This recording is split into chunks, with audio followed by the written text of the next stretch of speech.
So here we go with the gas quiz that I promised I'd do after school today. Starting with, oh, I've got to make it so I can comment. Hang on. Okay, so what we need to do is realize there are two formulas that we had in this unit. The first one was V1 P1 over T1 is equal to V2 P2 over T2. The second formula was PV equals nRT, where P in both cases stands for pressure, V stands for volume, T stands for temperature on both sides, and then N and R I will talk about on the back side of this quiz, but N stands for the number of moles and R stands for the universal gas constant, or it's called the ideal gas constant. So the way you recognize which formula to use is to look at the problem and decide, are there two sets of temperatures, pressures, or volumes, or just one? So if you look at the problem number one, there are two sets of temperatures here. It might be a good time to talk about temperatures and pressures and their units. So let's do that before I jump into the problem. So units of temperature would either be Kelvin or Celsius. But Celsius always has to be expressed in Kelvin in gas law problems. So Kelvin temperatures are equal to Celsius temperature plus 273. Units of pressure, so pressure units, we measure pressure in atmospheres, or we measure pressure in millimeters of mercury. By the way, millimeters of mercury are sometimes called torr. Or we measure pressure in kilopascals. So there are other ways as well, but these are the three that we will use. PSI, you remember talking about in class, is pounds per square inch. So my problem here has two temperatures. So since it has two temperatures, we're going to use the V1 P1 over T1 equals V2 P2 over T2 formulas. I think it's best to make a little chart to organize your thoughts. So V1 V2 P1 P2 T1 T2. You can use the same chart all the time. You may just not have numbers for all these variables, which is okay. So reading this problem, it says 2500 torr. That is a unit of pressure, right? Torr was right here. So P1 would be 2500. Okay, 600K, so that would be T1, because Kelvin is a temperature right here. And T2 is 900K. In this problem, there's nothing is said about volume, so you just ignore it. So in the problem, you can ignore in the formula, I mean, you can ignore the V's. So P1, 2500 torr. T1, 600K. P2, don't know. T2, 900K. Now you solve the problem. Okay, I'm going to do the math. I want you to do the math. See if your answer agrees with mine.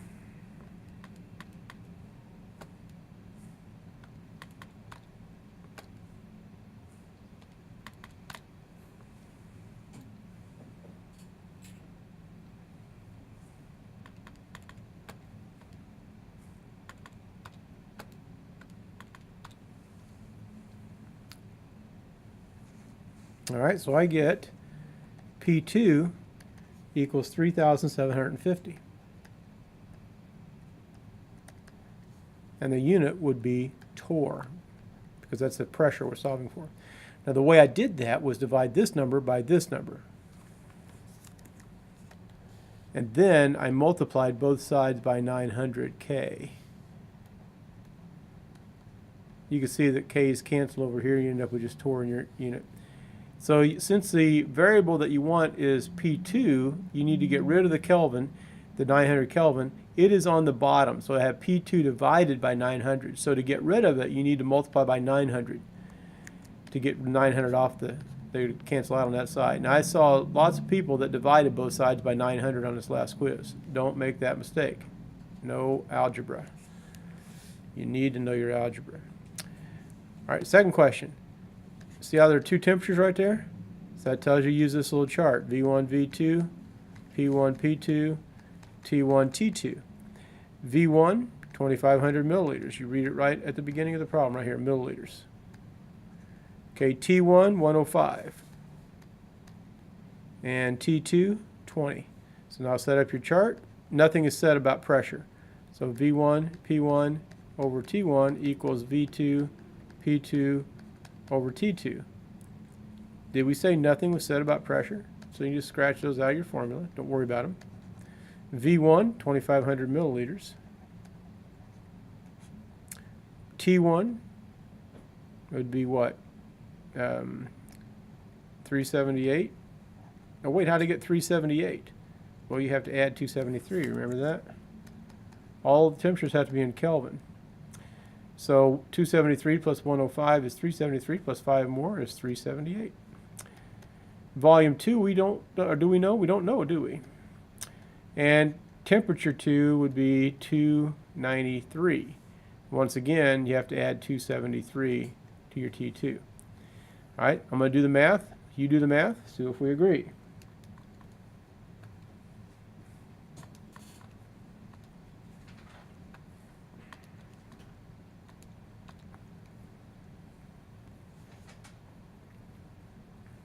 I get 1938. So V2 equals 1938. And the unit will be milliliters. This is Kelvin.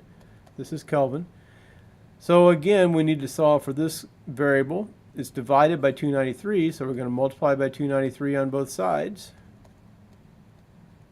So then 293 times 2,500, then that answer divided by 378 will equal 1,938 milliliters. Kelvins have canceled. Oops.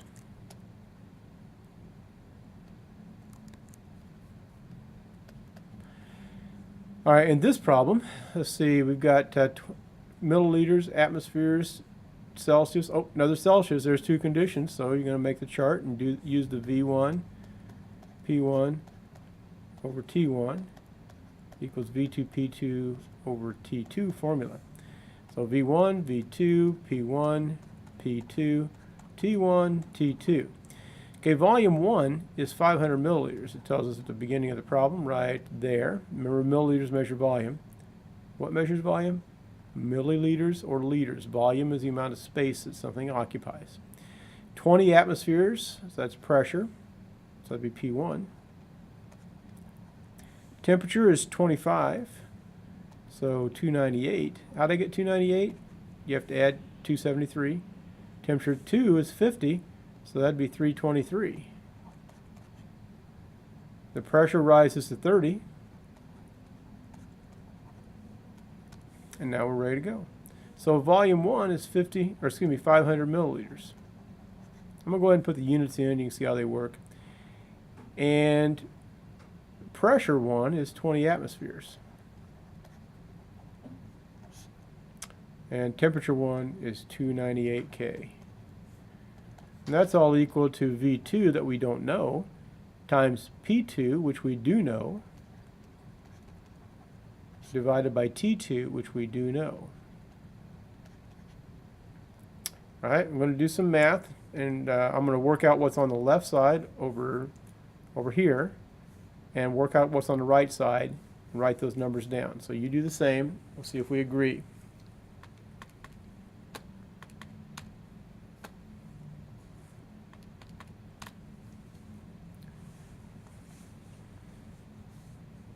On this side, I get 33.56. I'm going to double check, because this is actually the second time I made this video. I got it wrong the first time. I had to redo the video.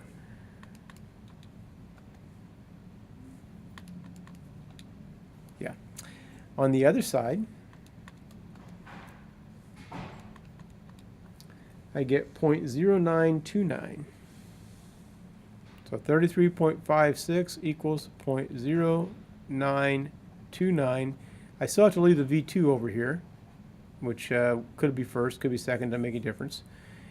The units on this side are just atmospheres over K, because nothing cancels. So atmospheres per K.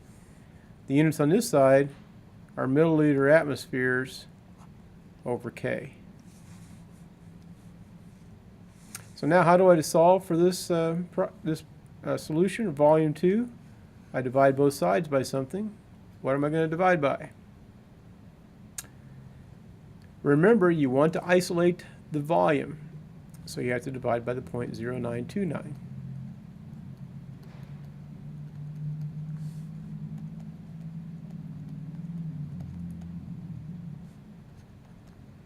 That was liter atmospheres per K. All right, on this side, everything cancels, so you just got V2. On the left side is 33.56 divided by 0.0929. You get 361. So 361 milliliters is equal to V2. Now let's take a look at the units. At the top, I had liter atmospheres over K. On the bottom, I had liter atmospheres. Oops, made a mistake right here. There really is no liter right there. See, this is just atmospheres per K, so I put that in. I shouldn't have. I've got to take that out. Okay, so that's just atmospheres per K. So when I multiply, or when I divide by a fraction, this is a fraction divided by a fraction, you multiply by the reciprocal. So it'd be K over atmospheres. Okay, so what happens to K's? You can see right here, the K's are going to cancel. What happens to atmospheres? There's supposed to be an M right here. That cancels. So all you're left with is liters. And now I see another mistake I made, but that's a milliliters.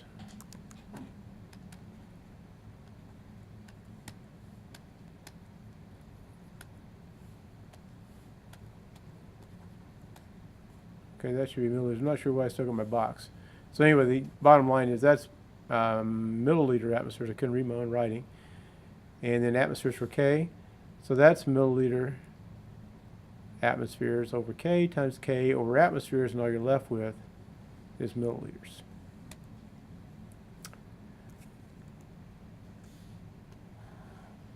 And that's your final answer, is 361 milliliters. All right, I'm going to stop the video to keep from getting too long. We'll move on to the do the other ones in video number 2.